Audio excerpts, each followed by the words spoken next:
icyo umuntu yakeka. Rero gufunga aba bantu babikora nabyo ni kimwe mu ngamba zigomba gufatwa n'ibyemezo bigomba gufatwa kugira ngo ibintu bicike. Kugarura ibicuruzwa byacurujwe cyangwa se biri ku masoko bitemewe n'amategeko nka ziriya jus, buriya ziriya mwabonye za Salama, za ababishinzwe bavuze ko ziva kuri comptoir cyangwa ziva mu maguriro, ziva mu masoko, ziva muri supermarket. Ubikigiye gukurikiraho ni inspection y'umuntu ukibicuruza kandi byakuwe ku isoko. Namwe rero mwumva ubu butumwa, ziriya jus za Salama rwose ntabwo zemewe. Muntu wese ugurisha umutobe wa Salama aho uri hose muri iki gihugu cy'u Rwanda, aka kanya tuvugana fata umene niba waranyoye n'ibishoboka ujye kwa muganga urebe ko uhagaze. Biragoye ko ushobora gusobanura ko umuntu ukora muri biriya bintu nawe adahita abona ko ziriya jus ziri kuroga abantu. Kuyungurura abayunguruza umwenda umeze nk'ira amaranje yandi bambikaga abana, linge bambikaga abana kera, niyo bakamuza. Ibyo ntabwo twabitangira cyangwa rwose muri Rwanda FDA. So nibyo twasanze biri hari. Ibyo byose rero hamwe baberetse ikidomoro kinini kirimo amajag, iriya ngo ni final product yo gushyira mu tujerekani. Biya ntabwo bibaho. Hanyuma utujerekani tumwe na tumwe bakaturarana kugira ngo berekane umusaruro bakoze muri ya shift. Biriya byose niyo uzabona abana bafata izo product barwara ibicurane bidashira. Reka mbabwize ukuri, jewe abana banjye basuye sekuru barayibakirije. Mu bayobozi b'inzego z'ibanze ugasanga harimo ngo ushinzwe amakuru mu mudugudu. Wamubaza ati hari ahantu waruhazi? Ndahazi rwose. Wigeze ujye urareba? Sinagiye ndareba. Wakoze iki? Agaceceka. Ubwo umuntu nyuma yaho ngaho umuntu yakeka iki? Aho niho havamo bya bintu byitwa ngo ibyuma, ngo nibuye, nayo mazina yabateye ubwoba, ngo inzoga yitwa icyuma cyangwa yitwa ibuye. Ibyo biba byakozwe n'abandi, n'abantu babonye ya ethanol cyangwa bya binyabutabire bitujuje ubuziranenge, nawe akagenda ntiyize shimi, ntazi uko bavanga, akagenda agashyiraho nyine agahita akita icyuma nyine. Urumva umuntu wanyoye icyuma uko amera. Undebere ibyo bigega, ndebere izo nzoga zirimo.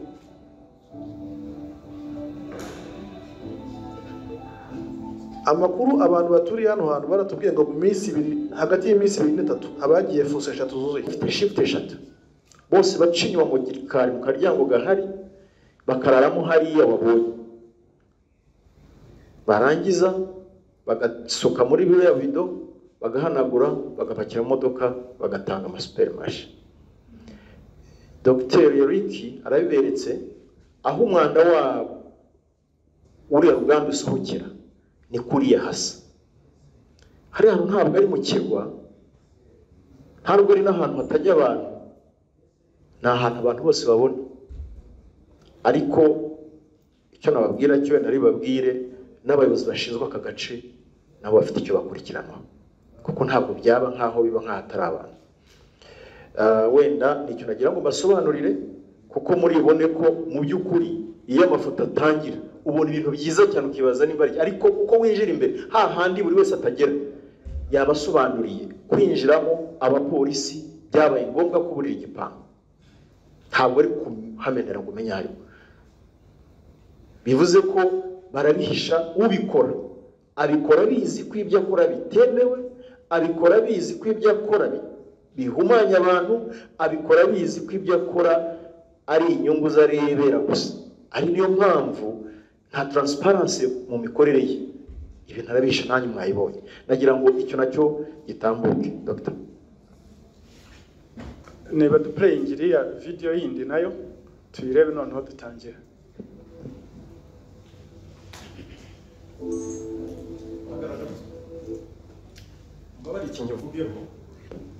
Umwaka ushize ahantu twarahagiye, bamwe twarajyanye. Icyo gihe producer zavagamo hangaha zitwaga Inoza Misango. Hari abantu tugize kujyana ahantu Indera, ni murimba mwebwe turi kumwe.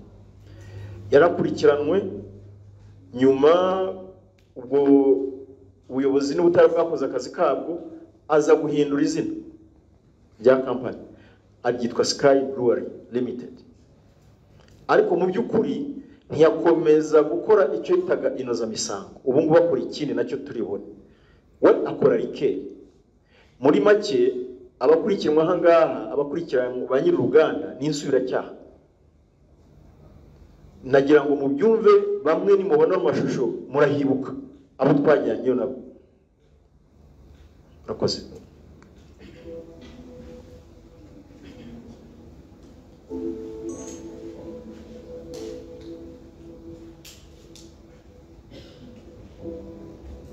nakunganira fande, murabona ko hano nanone naho yatweretse mu gihe cy'ubugenzuzi. Murabona we nakomeza ndagenda bivuga nta kibazo. Murabona ko mu mashini mu by'ukuri ugenzuye inyubako ukagenzura mu mashini mu by'ukuri ukimwimye anakureza ahora n'ibibazo. Ntabyo yatweretse mu gihe cyo gusura, nta twamwereye ibyangombwa. Noneho mu gikari cyaho yari yarafunze atwereka ko nta hantu bihuriye. Ufunguye umuryango wari uruganda yatweretse, uhita utangira indi si ariyo yingiye. Iyi ni stock ya products ziri tayari kujya ku isoko, ariko akoresha amacupa avanye hirya no hino mu gihugu ndetse no hanze yacyo, hanyuma akayapakingamo inzoga ye. Dore murabona ko zarimo za Hanson n'izindi zitandukanye na za Ref, za zindi zose tubona ziri imported n'izana mu Rwanda. Iyi ni stock yiwe. Ngo ya matanka tubuza gukoresha muri production y'inzoga zisembuye we yarakiyakoresha, ariko ahantu tugiye twaccessinga na rimwe mu gihe cy'ubugenzuzi kugira ngo abone ibyangombwa. Mu ndebero umwanda aya macupa ntabwo araza naza kujyamo ya nzoga. Ariya macupa mubona arategereje ko baza ku isoko bakayipfundikira. Aha ni handi rero tutigeze tubona mu gihe cy'ubugenzuzi. Mu ndebero ibyo bigega, ndebero izo nzoga zirimo.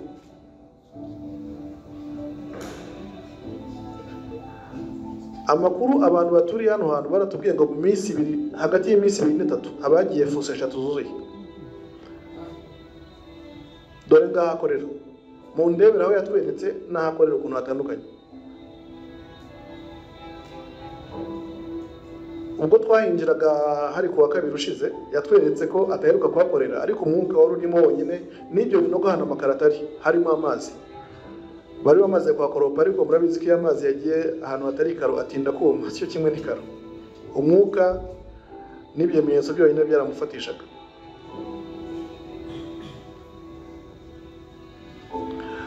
Abantu mukunda kunywa urwagwa, no bwa mbere twari tubonye flavor yitwa banana. Mwabonye ananse Kelly flavor banana.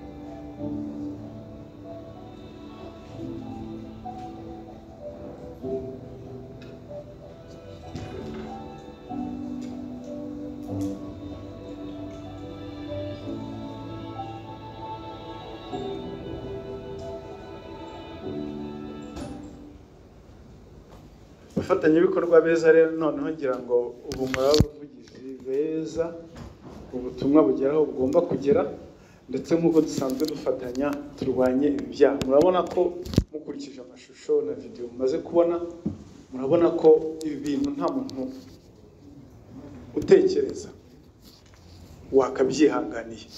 Twese tugomba gufatanya, kuko ibi ngibi ni ukwangiza ubuzima bw'Abanyarwanda. Ibikorwa rero mubona byafatiwe aya mafoto na bari abantu bafashwe na biriya binyobwa bitujuje ubuziranenge byafashwe muri operation ya Usalama. ya 11 yabereye mu Rwanda, akaba ari Usalama Operation, ngira ngo si ubwa mbere duhura tuvuga kuri Usalama. Yatangiye tariki ya 15 irangira 17 Ukwakira, ndetse ni igikorwa ngarukamwaka kiba gitegurwa kandi gihuriweho n'inzego zitandukanye n'ibihugu bitandukanye biri mu muryango abayobozi ba polisi mu karere k'Iburasirazuba witwa EAPCO, East African Police Regional Organization, ifatanyije na Interpol. Ni igikorwa kiba kigamije mu by'ukuri kurwanya ibikorwa nk'ibi ngibi, kurwanya ibicuruzwa, ibinyobwa, ibiribwa, imiti, ibikoresho bitandukanye bitujuje ubuziranenge cyangwa se ibyiganano, hanze aha bizwi ngo pirate, bya pirate. Ndetse ni igikorwa kiba kigamije no kugira ngo n'abantu bishora muri ibi bikorwa bakurikiranwe, bahanwe, kuko ibi ni ibikorwa bitemewe n'amategeko. Ndetse n'inganda nka ziriya mwabonye Joyline na Sky Brewery Limited nazo zifungwe n'ababikora bihishe mu mutaka w'ubushoramari, nabo bakurikiranwa. Ndetse ikindi kiba kigamijwe ni no gukusanya amakuru bikamenyekana aho ibi bikorwa ibicuruzwa bituruka, niba ari bituruka hanze y'igihugu bigakumirwa, ndetse niba ari bikorerwa mu gihugu nabyo bikarwanwa. Ni igikorwa rero cyakozwe hano mu Rwanda dufatanyije n'inzego zitandukanye, RIB, polisi y'igihugu, Rwanda FDA, RICA, RSB ni Rwanda Standard Board, urwego rushinzwe abinjira n'abasohoka, REG, REMA na Smart Kigali. Izo nzego zose zarafatanyije kugira ngo iyi operation igende neza.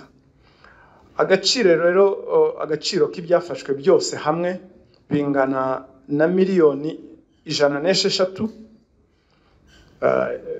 n'ibihumbi 728 n'amafaranga 473, angana n'amadolari tugeranyije arenga ibihumbi 74. Ibyafashwe rero bigahita byangizwa, kuko biriya mwabonye hariya n'impagararize arizo sample, urabona nka biriya bitanka ntabwo twabiterura ngo tubizane hariya. Igikurikiraho nuko bihita bimenwa bikangizwa, nabwo bikamenwa mu buryo bwubahirije ibidukikije. Ibyafashwe rero bikangizwa harimo ibifite agaciro ka miliyoni 104, ndetse hari ibigo mwarabibonye nka ziriya company, ziriya nganda, hari za farumasi, ndetse n'abantu ku giti cyabo bagiye bacibwa amande bigendanye n'uko itegeko ribiteganya. Amande yaciwe angana na miliyoni 107 n'ibihumbi 824 n'amafaranga 663. Abatanze rero amande harimo abacuruzi bacuruza ibicuruzwa bituje ubuziranenge cyangwa ibyiganano bigira ingaruka mbi ku buzima bw'abantu, ndetse abaciwe amande harimo abahaniwe kudakurikiza amabwiriza ajyanye n'ubuziranenge. Abakekwa bose bafashwe mu gihugu hose ni 72, bafungiye kuri za sitasiyo zitandukanye. Inganda zafunzwe n'enye, farumasi 8 zakoraga nabwo mu buryo bunyuranyije n'amategeko. Iyo turi muri iki gikorwa tureba muri sector zose, ntabwo rero urumva sector ijyanye n'imiti twayibagirwa nka farumasi, kuko nabo hariho abashobora gukora ibinyuranyije n'amategeko. Muri product mwabonye harimo na product za cosmetics, amavuta yo kwisiga atemewe, amwe ahindura uruhu, ayo nayo mu byafashwe nabyo birimo. Ibicuruzwa rero byafashwe biri mu byiciro bitandukanye. Hari ibiri mu byiciro by'ibisukika cyangwa ibinyobwa, hafashwe litiro zingana n'ibihumbi 19 z'ibinyobwa bituje ubuziranenge birimo ibisindisha n'ibidasindisha, bifite agaciro kangana n'amafaranga y'u Rwanda arenga miliyoni 67. Muri ibi byafashwe hafashwe n'inyama zitujuje cyangwa zitwarwa mu buryo butemewe n'amategeko. Muzi ko inyama zifite uburyo zitwarwamo, ugasanga inyama cyangwa se inkoko zatwawe mu mufuka uvamo ibiryo by'inkoko. Ntabwo ibyo biba byemewe. Izo nazo inyama zifite agaciro k'ibihumbi ka miliyoni 36 nazo ubwo bifashwe nta kundi birangizwa, kuko ntabwo biba bigomba kunyobwa cyangwa kuribwa iyo ari ibiribwa. Ibinyobwa rero byarengeje igihe birimo za Coca-Cola, za Mirinda, Exo, umutobe wa orange na champagne n'izitwa za Savana juice, bifite agaciro ka miliyoni 1, arenga miliyoni 1, nabyo byaratwitswe, byarangijwe. Ibiyobyabwenge rero nabyo byafashwe, ngira ngo mwayibonye hariya twazanye impagararizi z'urumogi mu gihugu hose hafashwe ibiro bingana na 70 kg. Hariya ibyo dufite ni sample nkeya, babifunga mu kintu nakita kabure kanini bo ku mazina yabo ngo bita ngo ni Subaru. Iyo Subaru iba irimo utundi abacuruza bakuramo ngo utundi tubure 5 tungana n'umutekero wa buri muntu, ngo kurangura Subaru ni ibihumbi 5. Ubwo ucuruza rero urumva agomba gukuramo inyungu. Ibyo ku rwego rw'urumogi. Amavuta yo kwisiga temewe afite agaciro kangana n'ibihumbi 162 nabyo byarafashwe bikaba bigomba kwangiza. Twavuze ku bwikorezi bunyuranyije n'amategeko burimo n'inkwi, ndetse gafite agaciro kangana n'ibihumbi 975. Mwabonye no mu byafashwe harimo kuri umuntu afata nk'icupa, ngira ngo hariya abenshi mu bafashe amafoto batangajwe no kubona icupa rya Heineken harimo jingo yitwa ngo umuhuza. Icupa rya Heineken rifite brand, agapfukamo ikintu cyitwa ngo ni umuhuza, utamenya ngo ni ikintu ki. Ubu kandi abantu bakabinywa. Urumva byonyine nabyo ni ukwangiza brand y'abantu, kubona icupa ry'uruganda ruzwi bafunzemo ikindi kintu. Amakarito 118 y'inzoga byitwa ikaze drink, amakarito 7 ya ibyo bita ngo Masanga Gin zidafite kashe ya Rwanda Revenue Authority, amakarito 68 ngo irimo icyitwa ngo one sip drink, n'amazina yabatangaje. One sip drink bivuga iki? One sip ugahita urangira, gusoma rimwe gusa ugahita urangira, nicyo bivuga, ni one sip nyine. Muraza kubibona hariya ibintu biteye ubwoba. Ubwo ibyo byose ntibiba bizwaho bikorerwa, nta ubahora haye ibyangombwa. Rwanda Revenue ari Rwanda FDA, niba abantu bararuzi ibintu bagashyiraho ngo, maze ikibabaza no kusanga hari abantu babinywa. Amacupa ya plastike no gupfunyika muri amacupa ya plastike nabyo bitemewe n'amategeko. Muri make ibyafashwe biri muri izo kategori cyangwa muri izo ngeri. Mu rwego rwo guca intege ibi bikorwa hafashwe n'ingamba zitandukanye, harimo guca amande abashobora gukosoka, ndetse no gufunga inganda zimwe na zimwe. Ziriya mwabonye twaberetse ku mashusho zirafunze, na ba nyirazo nabo cyangwa abakozi bamwe barafunze, ndetse no gufunga ababigizemo uruhare. Buriya bariya mwabonye nabo turaza kubasobanura, harimo n'abayobozi b'inzego z'ibanze. Mu bayobozi b'inzego z'ibanze ugasanga harimo ngo ushinzwe amakuru mu mudugudu. Wamubaza ati se hari ahantu waruhazi? Ndahazi rwose. Wigeze ujyayo urareba? Sinagiyeyo ndareba. Wakoze iki? Agaceceka. Ubwo umuntu nyuma yaho ngaho umuntu yakeka iki? Hari icyo umuntu yakeka. Rero gufunga aba bantu babikora nabyo ni kimwe mu ngamba zigomba gufatwa n'ibyemezo bigomba gufatwa kugira ngo ibintu bicike. Kugarura ibicuruzwa byacurujwe cyangwa se biri ku masoko bitemewe n'amategeko nka ziriya jus, buriya ziriya mwabonye za Salama, za ababishinzwe bavuze ko ziva kuri comptoir cyangwa ziva mu maguriro, ziva mu masoko, ziva muri supermarket. Ubu kigiye gukurikiraho ni inspection y'umuntu ukibicuruza kandi byakuwe ku isoko. Namwe rero mwumva ubu butumwa, ziriya jus za Salama rwose ntabwo zemewe. Hanze hari umuntu watubwiye ngo yebaba we, ndi kumureba hano muri bagenzi bacu, ngo kwijinye ifite mu rugo. Icyo namubwiye nti subira ugende nyine uhituyimena. Rero no kwangiza biriya byose biba bihari ntabwo rwose. So mu nganda rero hari inganda ebyiri za company na company imwe byafashwe bikora mu buryo bunyuranyije n'amategeko. Ni iriya Joyland mwayibonye iri mu karere ka Nyarugenge muri Mageragere, rukora umutobe wa Salama. Ngira ngo mwabonye ko biyongereho no gukora steel wire. Iperereza rero ryagaragaje isuku nkeya muri uriya ruganda ndetse n'uburyo bwo gukora jus mu buryo butujuje ubuziranenge. Nyirayo ni Murekatete Rebecca, akaba ari we wanditse mu byangombwa mwamubonye. Yari yegeranye n'umugabo witwa Karangwa Thomas wari wambaye iby'umweru.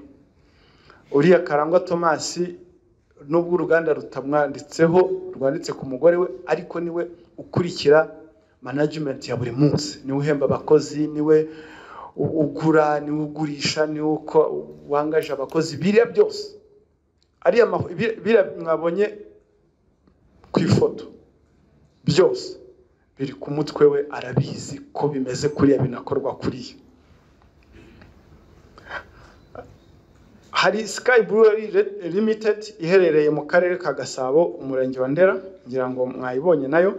Ni uruganda rukora ibinyobwa bisindisha bitujuje ubuziranenge, ndetse pereza twakoze muri operation byagaragaje umwanda ukabije urimo. Ariko amayeri bakoresha ngira ngo mwayabonye, mugenzi wanjye Dr. Eric yabibasobanuriye ukuntu muri presentation iyo bagiye kwiyandikisha basaba icyangombwa berekana ahantu heza rwose, wareba n'imashini ukabona zujuje igihe, nako zimeze neza, zujuje ubuziranenge, ukavuga ati uyu ni umushoramari wa nyawe. Bagishingura ibirenge aho ngaho, hirya y'aho ngaho abarateguye uburyo akora ibikorwa bitujuje ubuziranenge cyangwa bitemewe n'amategeko nk'uko mwabibonye. Nyirarwo rero Ntwari Abel ni umuyobozi w'uruganda, yaratorotse, aracyashakishwa. Icyo dusaba abantu rero, wabazi aho Ntwari Abel nyir'uruganda rwa Sky Brewery ngo rukora ikinyobwa cyitwa Intwari yaduha amakuru.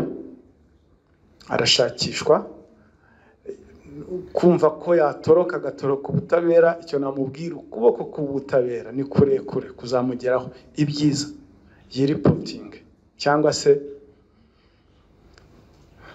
abaturage icyo nzi cyo nibumva ubutumwa ntawe uri bumuhishire. Hari urundi ruganda rero, indi company yitwa N&P Company iherereye mu karere ka Nyarugenge mu murenge wa Gitega. Umuyobozi warwo yitwa Pierre Nizeyuhoraho, niwe muyobozi wayo. Nawe yamenye inkuru aratoroka, ubu aracyashakishwa. Abaturage turabasaba bamenye amakuru y'umugabo witwa Pierre Nizeyuhoraho ko yaduha amakuru, kuko nawe arakurikiranwaho ibyaha byo kudakurikiza ubuziranenge, byo gukora ibinyuranyije n'amategeko. Iyi kampani rero yo yasanganywe ikinyabutabire cyitwa ethanol. Afite icyangombwa cyo kuba yacuruza izi etanol, ariko yabibitse mu buryo bunyuranyije n'amategeko. Etanol ni ikinyabutabire gifasha mu gukora ibinyobwa bisembuye, no gukoresha ijambo ngo bisindisha bisembuye. Iyi N.I.P. company ubundi yayanditse mu mazina ye ni Nizeyuhoraho Pierre, N.I.P. Pierre. Uyu rero nubwo yemerewe gutumiza etanol nk'ikinyabutabire fatizo mu gukora ibinyobwa bisembuye, afite inshingano zo kugicuruza n'abantu babifitiye ibyangombwa. We rero icyo akurikiranyweho nuko iyi etanol twasanze ayicuruza mu buryo bw'amagendu. Mu buryo bw'amagendu iki turaza kwibereka hariya, agafata uducupa twavuyemo amazi acuruzwa hano mu Rwanda, akajya aha abantu, ni ukuvuga ngo baguraga mu ducupa, kandi ibyo ntibyemewe. Noneho agacuruza n'abantu batemerewe, badafite ibyangombwa byo kuba bakora ibinyobwa bisembuye. Aho niho havamo bya bintu byitwa ngo ibyuma, ngo nibuye, n'ayo mazina yabateye ubwoba, ngo inzoga yitwa icyuma cyangwa yitwa ibuye. Ibyo biba byakozwe n'abandi, n'abantu babonye ya etanol cyangwa bya binyabutabire bitujuje ubuziranenge, nawe akagenda, ntiyize shimi, ntazi uko bavanga, akagenda agashyiraho nyine agahita akita icyuma. Nyine urumva umuntu wanyoye icyuma uko amera, cyangwa ibuye. Umuntu nk'uwo rero, umuntu nk'uwo uba washatse inyungu bwiteze akazisimbuza ubuzima bw'Abanyarwanda, umuntu ukora igikorwa nk'iki ngiki atitaye ku ngaruka zishobora kuvaho, ntabwo ari ibintu bigomba kwihanganirwa. Abakurikiranywe rero, navuze ko mu gihugu hose hari 72, aba 15 ni abari mu mujyi wa Kigali twifashishije kugira ngo tubereke, hato mutagira ngo ni ibikorwa by'amagambo gusa, ndetse mubamenye kuko hanze habazwi nka ba rwiyemezamirimo n'abashoramari, ntimwabibonye, ariko ibyo bakora ntabwo ari ibya rwiyemezamirimo wifuzwa muri iki gihugu. Muri Joyland, ruriya ruganda mwabonye rwa mbere Joyland ruhereye Mageragere, Murekatete Rebecca yarafashwe, mwamubonye, ndetse afatanwa n'umugabo we Karangwa Thomas, kuko niwe wari ushinzwe akazi ka buri munsi. Hafatwa na Ishimwe Chanceline witwa production manager, ushinzwe umusaruro, kuko production manager ufite umutima wa kimuntu, uzi icyo ubuziranenge buvuga, ntabwo kwemera ko ibintu nka biriya mwabonye bibaho. Afazari yasezera akazi. Hari na Maniraguha Beatrice ushinzwe ububiko, store keeper. Babonye ukuntu biba bimeze, bavanga ibintu. Niyo Muhoza Aline akaba ari umubitsi. Noneho rero abayobozi b'inzego zibanze muri hariya Mageragere, Manishimwe Jean d'Amour ushinzwe isuku n'isukura mu murenge wa Mageragere. Waba uri umuyobozi ushinzwe isuku n'isukura ukemera ko ibikorwa nka biriya byangiza ibidukikije ko bibaho, ugaceceka, akazi kawe ntabwo ugakora neza? Cyangwa se hari ikindi kiba cyakozwe na nyiri uruganda kugira ngo umuntu aceceke? Ibyo nabyo bigikorwaho iperereza. Munyaneza Sylvestre, umunyamabanga nshingwabikorwa w'akagari ka Kankuba, Murwanashyaka Emmanuel ushinzwe umutekano wa Karukina. Mbwira, waba ushinzwe umutekano, amakuru nkariya, ushinzwe umutekano koko, amakuru nkariya wirirwana nabo ugaceceka? Hanyuma kuri N.I.P. company, biranavuze ucuruza kira kinyabutabire cya etanol, Nshimiyimana Fabien ushinzwe umutungo ndetse no kugemura ibicuruzwa, Iyankijije Moise ushinzwe kwamamaza, ni ugenda wamamaza etanol, kandi we ntabwo ari ukwamamaza, ni ukuvuga ngo umuntu ufite license ufite ibyangombwa abaza aho agomba kuyigurira. Ndayambaje Pierre, uyu nawe ni transporter ukora nk'umumotari wirirwa agemurira etanol b'abantu bayishaka muri twa ducupa. Kuri Sky Brewery hari Nyampinga Olive ushinzwe abakozi, Rwego Sikit ushinzwe kwamamaza ibikorwa by'uruganda, Renzaho Maene umukuru w'umudugudu hariya Indera. Kitonderwa hano Ntwari Abel n'uwo bafatanya ariwe mama we Nyiraneza Claudine. Bamenye ko ibikorwa nk'ibi biri gukorwa baratoroka. Turasaba rero abanyarwanda bafite amakuru y'aho Abel Ntwari na Nyiraneza Claudine baherereye ko batanga amakuru ku nzego ari polisi ari RIB zibegereye, kuko ibikorwa bakora ntabwo byemewe n'amategeko kandi ntabwo bikwiriye kwihanganirwa. Hari undi rero nawe witwa Sebahinze Mire, akaba ari umucuruzi w'inzoga zitemewe ukorera mu karere ka Gasabo murenge wa Rusororo. Nawe afata amacupa agashyiramo ibintu by'ubwoko bwose, bararuje, abantu bose bigize abashimiste, bigize abenzi. Sinzi icyakora icyo nzi cyo turaza kubahagurukira dufatanyije n'abaturage. Rero uburyo babikoramo usanga ibikorwa bakora ari ibikorwa byangiza ibidukikije, aho mwabonye iriya myanda, ariya matiyo, ziriya nganda, nta kwita ku bidukikije. Ngira ngo Dr. Eric yabasobanuriye neza. Ubona aho iriya myanda imeneka, uko ibyatsi biba, wibaza mu nda bimera bite. Mu bundi buryo rero bakoramo ibyaha, bahindura za etikete cyangwa ibirango, bagahindura amatariki ikintu cyakoreweho, cyangwa bakavuga ngo iki kinyobwa gikozwe muri ibi bintu, kandi mu by'ukuri ntibigeze bapima, no gushyiraho za etikete gusa. Ikindi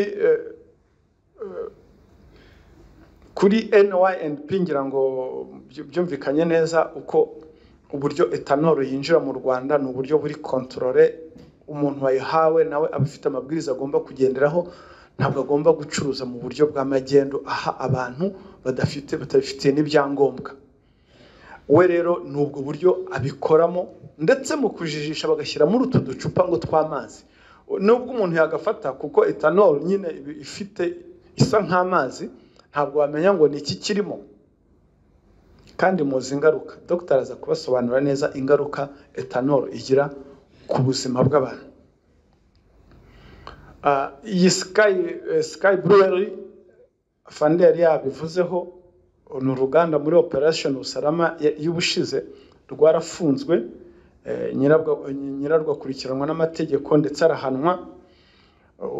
Nk'uko mbere rwakoraga ngo inzoga yitwa ngo inoza misango, ruhagariwe na Nyiraneza, abarongera noneho baragenda barafungura, uruganda ruza ari urwa Ntwari Abel, ruri noneho ruvuga ko rukora indi nzoga yitwa Intwari. Ibyo byose rero ni amayeri cyangwa se ni modus operandi, cyangwa amayeri bakoresha kugira ngo bakore ibintu nk'ibi ngibi bidakurikije amategeko. Ndetse ugasanga bimwe no mu byo bakora, barakora ibintu bataherewe ibyangombwa. Ugasanga barigana stamp ya RSSB, kuko kiriya kinyobwa ntabwo ushobora kubona ya stamp ya RSSB. Ugasanga nanone barigana ziriya stamp za Rwanda Revenue. Ibyaha rero bakurikiranweho, icyambere ni uguha umuntu ikintu gishobora kwica cyangwa gushegesha ubuzima bwe, gihanwa n'ingingo y'115 y'itegeko riteganya ibyaha n'ibihano muri rusange. Baramutse babihamijwe n'urukiko, igihano bahabwa ni igifungo cy'imyaka ibiri ariko kitarenze imyaka 3, akiyongeraho n'ihazabu hagati y'ibihumbi 300 na 500. Icyaha cya kabiri, guhindura inyandiko, gihanwa n'ingingo ya 276 y'itegeko riteganya ibyaha n'ibihano muri rusange. Igihano bahabwa baramutse babihamijwe n'urukiko ni igifungo hagati y'imyaka 5 n'7, hakiyongeraho n'ihazabu y'amafaranga hagati ya miliyoni 2 n'3. Hano harimo n'icyaha cy'iyezandonke. Icyaha cy'iyezandonke ni icyaha gikorwa aho umutungo yabonye mu buryo butemewe n'amategeko ashaka kugaragaza nkaho yabibonye mu buryo bwemewe n'amategeko. Urugero, mwabonye nka ruriya ruganda, uturutse hari imbere ushobora kugira ngo umutungo afite uva muri ruriya ruganda, ariko inyuma hari ibikorwa bitemewe n'amategeko ndetse no kutubahiriza ubuziranenge no kutubahiriza amategeko. Uwabibona rero ugasanga ukagira ngo umutungo afite yabubonye mu buryo bwiza. Hano iperereza rero cyakorwa no kureba ko nta bikorwa bya ruswa birimo. Bikorwa bya ruswa birimo. Kuko iperereza ntabwo ryahagaze, rizakomeza. Ndetse na operation ntabwo zahagaze, zakomeza. Igihano rero kuri iki cyaha cy'iyezandonke, ingingo ihana iyezandonke ni ingingo ya 54 y'itegeko ryerekeye gukumira no guhana iyezandonke. Igihano baramutse babihamijwe n'urukiko igifungo cy'imyaka 10 kugera kuri 15, hakongeraho n'ihazabu yikubye kuva kuri 3 kugeza kuri 5 k'agaciro k'iyezandonke yejejwe. Buriya rero n'abayobozi b'inzego z'ibanze bakurikiranyweho naho icyaha cyo guhishira icyaha cy'ubugome, kutamenyekanisha icyaha cy'ubugome cyangwa icyaha gikomeye. Ni ingingo ya 243 y'itegeko teganya ibyaha n'ibihano muri rusange. Igihano baramutse babihamijwe n'urukiko no gufungwa hagati y'amezi 6 n'umwaka umwe, hakiyongeraho n'ihazabu hagati y'ibihumbi 100 n'ibihumbi 300. Ubutumwa rero tugira ngo dutange, ubutumwa bwa mbere dutanga turabugenera ba rwiyemezamirimo cyangwa se abashoramari. Ndagira ngo mudufashe ubutumwa mubagezeho neza. Ubutumwa bugenewe ba rwiyemezamirimo n'abashoramari. Kuba rwiyemezamirimo ntibiguha ubudahangarwa bwo kudakurikiranwa n'amategeko igihe cyose wayarenzeho. Kuba rwiyemezamirimo ntabwo biguha ububasha cyangwa uburenganzira bwo kudakurikiza ibyo amategeko ateganya. Rwiyemezamirimo ushaka gutinda muri business ye arinda igishoro cye cyangwa se investment ye mu buryo bwo gukurikiza amategeko, niko kurinda igishoro cyabo.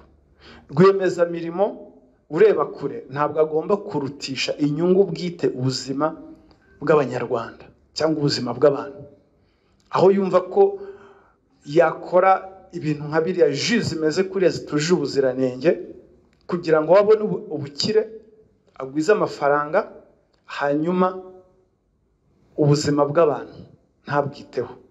Ntabwo rwiyemezamirimo umeze gutyo akenewe muri iki gihugu. Burya nubwo waba utanga imisoro, warahawe igihembo cya Rwanda Revenue nk'umusoresha mwiza, ariko nyuma yaho udakurikiza amategeko, ntacyo byaba bivuze. Ibyo ntabwo ari ubudahangarwa. Ntabwo biguha ubudahangarwa igihe cyose utubahiriza amategeko n'amabwiriza y'ubuziranenge. Impamvu ubu butumwa mbutanze nuko muri bariya bafashwe mu gufatwa kwabo batwishongoyeho cyane. Muzi igishoro jewe nashoye, ahantu ukandagiye kubera isukari, twese twize secondaire, ahantu ukandagiye urukweto kugira ngo urubakure byabaga bimeze nka sumako. Ngira ngo mwabonye ahantu hamenetse isukari nyinshi ukuntu iyo yakoze haba niko byari bimeze. Murumva kugira ngo iyo effective murumva ingano y'isukari bihari.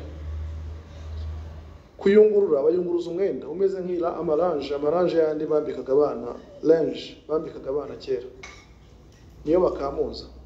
ibyo ntabwo twabitangira cyangwa rwose muri Rwanda FDA. So nibyo twasanze biri hari. Ibyo byose rero hamwe baberetse ikidomoro kinini kirimo amajaga iriya ngo ni final product yo gushyira mu tujerekani. Bya ntabwo bibaho. Hanyuma utujerekani tumwe na tumwe bakaturarana kugira ngo berekane umusaruro bakoze muri ya shift. Biriya byose niyo uzabona abana bafata izo product barwara ibicurane bidashira. Reka mbabwize ukuri, jewe abana banjye basuye sekuru barayibakirije. Bishatse kuvuga iki? Bishatse kuvuga ngo zino produit dushobora kuba twe dufite amakuru tukazirinda, ariko nitudafatikanye abana bacu, bene wacu, abo dufite abo duhuriye cyangwa se abadukomokaho cyangwa se abanyarwanda bizabageraho. Ibyo byo ntabwo twabihagarika, birasaba rero ko dufatikanye. Biragoye ko ushobora gusobanura ko umuntu ukora muri biriya bintu nawe adahita abona ko ziriya ji ziri kuroga abantu. Ntekereza ko bashobora kuba bahakora bazinywa ari bake cyane. Niba ugiye gushaka akazi rwose karabuze, ni ukugashakisha cyane, ariko ugasanga uhawe akazi mu ruganda nka ruriya, birakwiriye ko nawe ushyiramo nyurabwenge nk'umunyarwanda wiha agaciro. Nyuma ya bagenzi banjye kuba babahaye ikiganiro, ndibaza ko ibyanjye bitari be byinshi, wenda ubwo turaza kongera kuganira tubigarukeho mu gihe cyo kibibazo. Ariko ni byiza ko twibukiranye, iyo umuntu atangije uruganda cyangwa company igiye gukora ubucuruzi runaka, nuko biba bigaragara ko hari icyo aje gutanga. Icyambere ni ugutanga icyo abanyarwanda bakeneye cyangwa icyo isoko rikeneye. Icyo ni kimwe. Icya kabiri nuko agomba gutanga akazi, ntabwo ari ugukora icyo bita cheap labor. Babigarutseho, izi nganda zose bababwira nta muntu n'umwe urimo wize ibijyanye na food security, nutrition n'ibindi byose bifite aho bihuriye no kuba yaba umuntu w'umunyamwuga watunganya biriya bintu ku buryo byaribwa n'abantu. Ni abantu baba batazi icyo bakora, babwirwa icyo gukora. Mu kanya ndabereka kamwe mu ka video, yenda ndaza kubasaba baze gukapurayinga hariya nidusoza. Ntibazi n'icyo bakora, ntibazi n'ingaruka, ntibazi n'ibyo barimo bakora, kandi n'abantu bahembwa ubusa intica ntikize nk'abanyakabyizi make cyane ashoboka. Bivuze ko harimo na exploitation, harimo ku exploiter, harimo gukoresha abantu mu buryo batazi n'uburenganzira bwabo. Uyu munsi niba mwabonye ibyatsi biri inyuma ya ruriya ruganda byumye kuriya, ese uriya mwana ubikoramo n'intoki ze umunsi ku wundi, bugacya bukira, kuwa mbere kugeza ku cyumweru, ukwezi kwa mbere kukirenga n'umwaka ugashira, uribaza we bimufiteho ngaruka ki?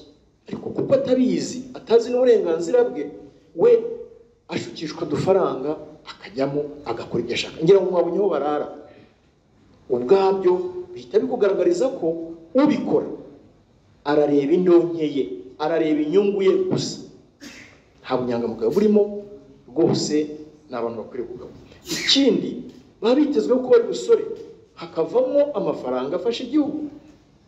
Ntabwo wakora uruganda nka ruriya muri buriya buryo wihisha, uhisha ibyo ukora, ngo noneho uyu munsi umuntu wa Rwanda yazamenye ko unasora. Nubwo birata ngo barasora, wakora usora gute hariya?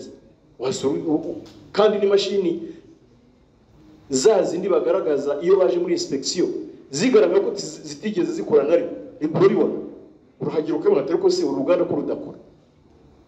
Urumva se umuntu wa Rwanda Revenue naza agasanga rudakora, asanga fagitire y'umusoro, baratubeshya. Harimo ikintu nk'icyo. Ariko kimwe mu kindi cyemezo agomba guhabwa ni ikijyanye no kuba zubahiriza ibidukikije, kurinda ibidukikije. Ibidukikije bihera ku bantu, bihera abantu aho bakorera, ariko n'abazengurutsa. Ukibaza harya bayobozi dufatanyije gufasha abanyarwanda kuzamura imibereho yabo, iyo unyuze hari ukabona biriya bintu, warangiza ukiyita umuyobozi kweli. Hari aho ugenda nibaza nkavuga ntiyaba ari nk'abapolisi, wenda uyu munsi tuba tuvuga ibindi, ariko bo bafite ukundi bagengwa n'ibyabo, ariko yabaza ko ari nk'umupolisi. Rero zimwe mu ngaruka dufite uyu munsi, reka mbasubize gatoya kuri uno muntu ucuruza etanol. Dr. Eric yabisobanura. Ariko bamwe mu bantu bahabwa etanol mu buryo butemewe ni abakora inzoga yitwa ibuye. Iyi nzoga igaragara cyane mu karere ka Nyabihu. Umuntu wa Nyabihu dukurikiye aka kanya cyangwa uzabikurikira, ukaba ucuruza ibuye, ukaba waranyweye ibuye, iryo buye rizakubera igisyo. Ni ikibazo gikomeye. Kandi uyu nguyu ni nawe utanga etanol ku ruganda narwo rutemewe rukora iyo bita icyuma. Iki cyuma ntabwo ari mu karere kamwe gusa, biri ahantu henshi, ngira ngo abanyamakuru benshi murabivuga ibyuma. Rero zimwe mu ngaruka uyu munsi tuvuga, wenda mu buryo buziguye tubivuge gutyo, ni ubusinzi, urugomo bukabije ruri mu rubyiruko benshi baba banyweye inzoga nk'izi ngizi. Sinzi ngo etanolo ni ku kigero kingana iki ituma iyobya ubwenge umuntu akisanga muri state cyangwa eta ituma afata ibyemezo bya kinyamaswa bidakwiriye. Ariko navuga ko ku kigero kinini bishobora kuba biri inyuma y'ibi byose tumaze imisi tubona bisigaye biri muri societe yacu. Mu yandi magambo, dufite abantu bungukira mu kwangiza ubuzima, umutuzo n'umudendezo w'abandi. Ntabwo tuzabyihanganira. Ariko ibintu byangiza n'ubuzima bwo mu mutwe. Usigaye ureba nk'umuntu unywa ibintu nk'ibi cyangwa bisa n'ibindi tutarabona hanga tutarafata tugikurikirana, bikagushobera uko abaye, uko atekereza n'uburyo yitwara. Bishobora kuba bifite uruhare mu bintu bikomeye cyane byangiriza ubuzima bwo mu mutwe mu Banyarwanda. Ariko ibi ngibi bihombye igihugu. Uyu munsi ngira ngo kuwa gatanu ubwo twaganaga kuri iki kibazo, hari umuganga avuga ati biranashoboka ko dufite abana basigaye barwara diabete. Sanga umwana w'imyaka 10 yarwaye diabete,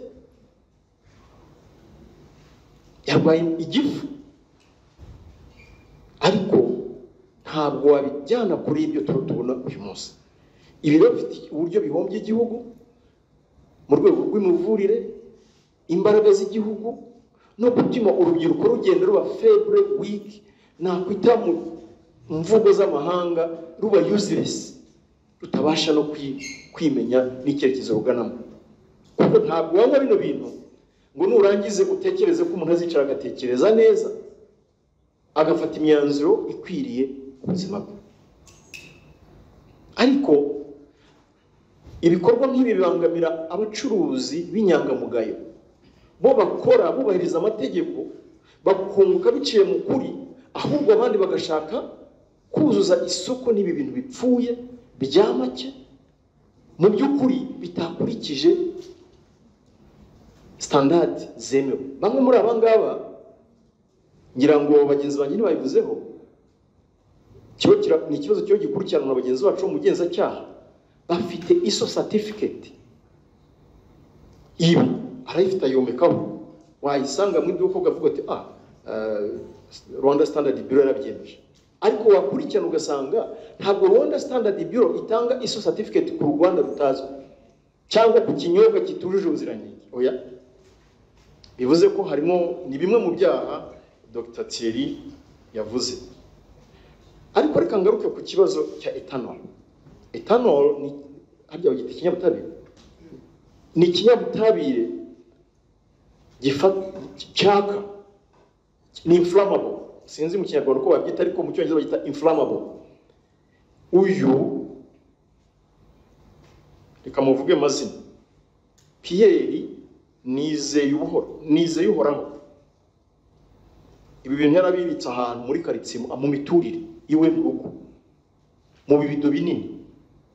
Kandi bimwe mu bisabwa uzanye ibicuruzwa nk'ibi ni uko ufite warehouse yitaruye abantu batari, kugira ngo nihaba ibyago by'umuriro hatabaho kwangirika, kubura ubuzima cyangwa gukomereka kw'abantu. Icyo ni kimwe.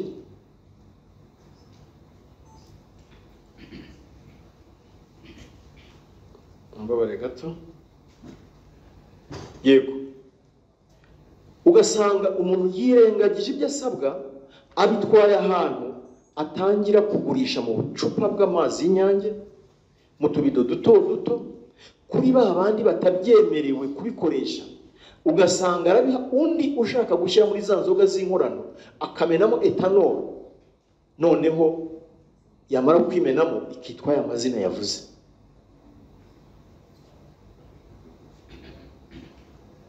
Sinzi niba mu byumva. Umuntu yarizewe, ahabwa ibyangombwa, ahabwa amabwiriza y'uburyo etanol igomba gukoreshwa, yarangiza akayicuruza amagendo binyuranye n'icyemezo afite. Etanol nigize umusemburo mwinshi w'izi nzoga zose twashyira muri groupe y'ibyuma. Sinshaka kuvuga amazina yazo, ariko zirahari nyinshi, zimwe murazibona hari.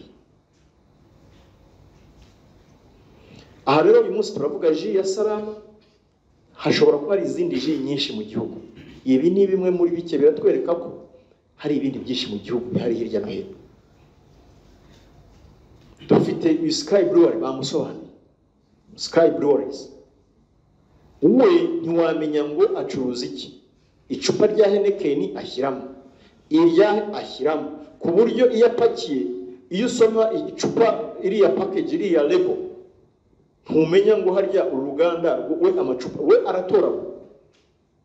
Ayatakaye ku muhanda, yavuye muri Tanzania, yavuye mu bihugu by'abaturanyi Uganda hose baraza, nawe mwabonye aho yinyuguriza kunyuguza, arangiza agashyiramo agapfundikira kuza, akagenda akicara neza, ku mugoroba gasohoka, akicara muri sari we, karyoha, abanyarwanda bariho bashira wa.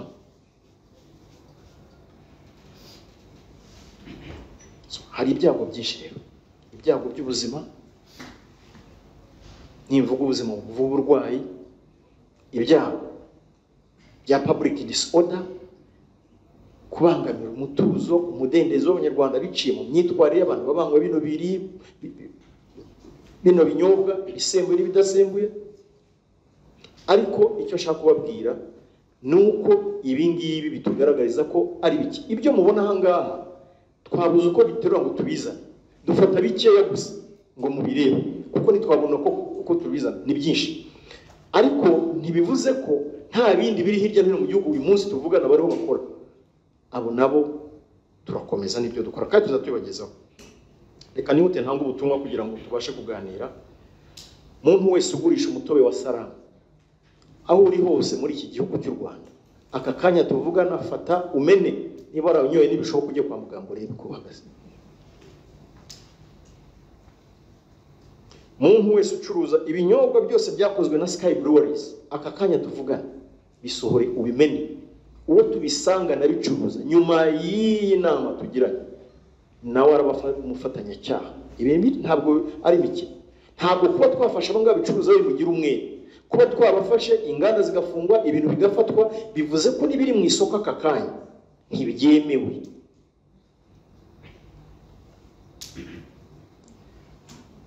Ubuzima n'umutekano bireba buri umwe wese. Ibi ndabigarukaho kugira ngo twumve ko buri umwe wese, umuyobozi aho ari hose, ari uw'inzego z'ibanze, ari urwego rw'umutekano, ubugenzacyaha, itangazamakuru, abo muri regulation n'ahandi hose, tugomba gufatikanyiza hamwe kurinda ubuzima, imibereho y'abanyarwanda. Ntabwo tuzavuga imibereho myiza tubivuge hirya no hino, ariko mu by'ukuri mu makaritsiye duturukamo, aho dutuye, dufite nk'ibyo tubona imageragere. Hariya ni ku Karubanda, ibyatsi byarumye, haranuka, hari insoresore zisimbura nabo zica inyuma, ariko nta muntu n'umwe uyu munsi ufashe bari baturage ukabahagarika, ntawavuga ngo ntarabibona, ntawavuga ko atarabibona. Kandi buri uko bugorobye bavuga ati polisi hano hari insoresore ziba zasize zitera hejuru, kuko iyo basohotsemo hariya bajya hanze hariya bakasohoka, bafata ibyo byuma byamara kubagiramo urabyumva nawe bikurikira. Nibaza ko hari ikintu kigomba kumvikana ko ntabwo umutekano ari ubu ngubu mu muhanda tubona usanzwe guhagaranga, no, umutekano uhera mu buzima bwacu bwa buri munsi, kandi uhera kuri twebwe. Umuntu wa mbere ugomba kwireba nitwe. Uyu munsi hari ibyo batavuze, hari ama Coca-Cola, hari Mirinda, hari ibinyobwa byinshi byafashwe byarabaye expired, amatariki yabyo yo kuribwa yararenze. Ese ni bangahe iyo binjiye muri supermarket, muri boutique cyangwa ahandi yaguze ikintu yibuka kureba ku matariki? Ni bangahe biri ku mashelves birimo? Ni bangahe babyibuka? None se buribaza ko muzizana ngo polisi yinjiye muri supermarket bikuremo? Iyo tuvuga ngo buri wese agomba kuba ijisho rya mugenzi we, ariko reka ubanze ube n'ijisho ryawe ubwawe ku giti cyawe, ubanze wihereho, kuko kugira ngo nkurindire umutekano nuko maza nkarinda uwanjye, nawe kugira ngo ube ijisho rya mugenzi wawe nuko ubanza kuba iryawe ubwawe. Ni mwibaze rero ibi ngibi ndabakangura, kuko uwo muco ntituwugira rwose. Ni gake cyane abantu bibuka kugenda akagura ikintu akareba ku matariki. Ibyo nabyo birahari, wenda byo ntibyaje ahangaha, ariko byinshi twagiye tubifata. Amanido, abakigura nido, ziriya nido mubona inyinshi turazifite. Hari abo twafashe muri operation ntibyaje ahangaha, bo bayikura mu mufuka bakayishyira muri kiriya gikopo bagapfundikira bagatwara. Nabyo birahari. Nido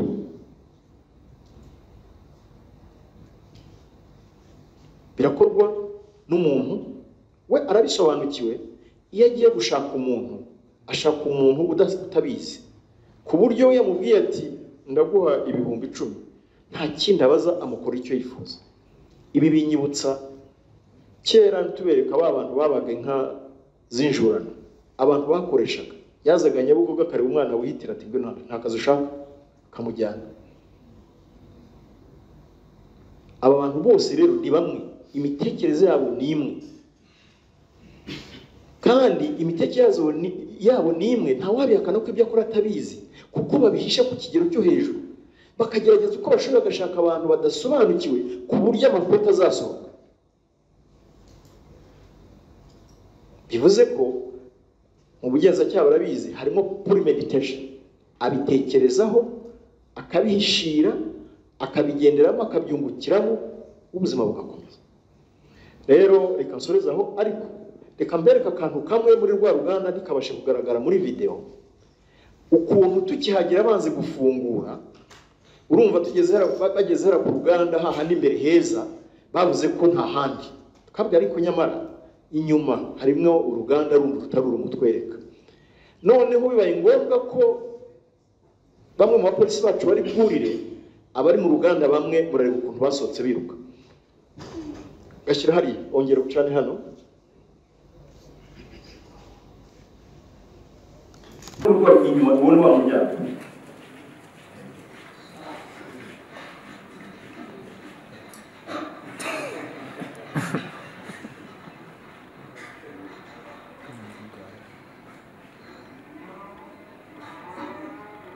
Mas ouvi você? Não.